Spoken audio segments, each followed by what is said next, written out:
Napatunayan ng nanay ni Carlos na si Angelica Yulo na mabuhay sila kahit wala ang milyones ng anak.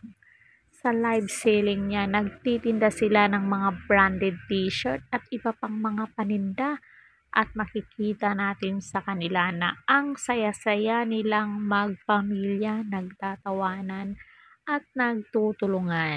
Umani ng 7.2k likes at 7.7k comments ang Facebook Live online selling ni Angelica Yulo nitong Martes, Setyembre 3, 2024. Kaya masasabing tagumpay ang kanyang halos 3 oras na pagbibinta ng skincare product at t-shirt. Wow! Congratulations, Nanay Angelica. Si Angelica ang kontrobersyal na ina ng two-time Paris Olympic gold medalist na si Carlos Yulo. Kasama ni Angelica sa live online selling ang kanyang anak na si Carl Andrew Yulo na isa ring artistic gymnastic. So makikita natin sa kanilang aura na ang saya-saya nilang nagtitinda. Pinuri ng netizen na nanood ng live selling ang pagiging madiskarteng ina ni Angelica at nangako silang susuportahan ang mga negosyo nito. Wow! Ito yung maganda.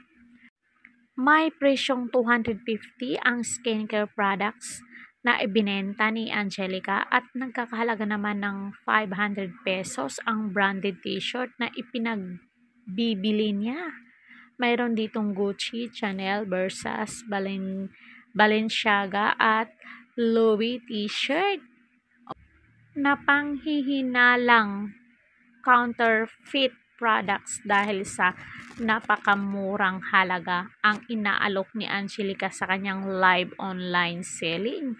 Takaw kontrobersyal ang for sale branded t-shirt ni Angelica dahil sa issue ng trademark infringement, kaya dapat maging maingat siya sa mga produktong ipinagbibili niya, lalo pat Olympic medalist ang kanyang anak.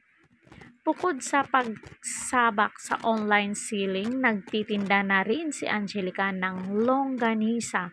Ilan lamang ito sa paraan ng pagpapakitang hindi umaasa ang kanilang pamilya sa mga premyo at regalong natanggap ni Carlos na isa ng certified multi-millionaire dahil sa tagumpay niya sa Paris Olympic.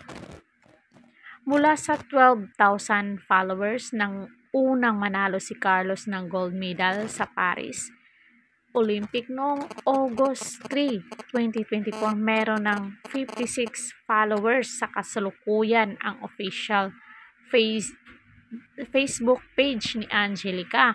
May OFW followers din si Angelica. Ito ang mga kababayan nating sa Hong Kong, Dubai at iba pang panig ng mundo na nangakong patuloy na susuportahan ang kanyang mga negosyo. Wow, congratulations, Miss Angelica Yulo.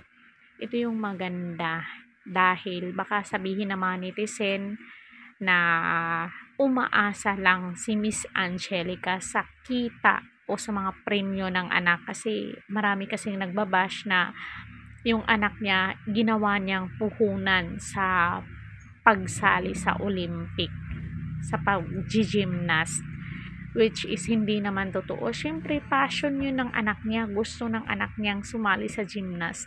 Mapipigilan mo ba kung ikaw ay isang ina, kung ano yung gusto ng anak mo, suportahan mo. So yun lang mga kamarites ko, comment down kung ano ang inyong naging pahayag dito. Don't forget to like, share, and subscribe Caridad Official TV para updated kayo lagi dito sa aking channel. Ring bell on niyo ako. Hanggang sa muli and thank you so much.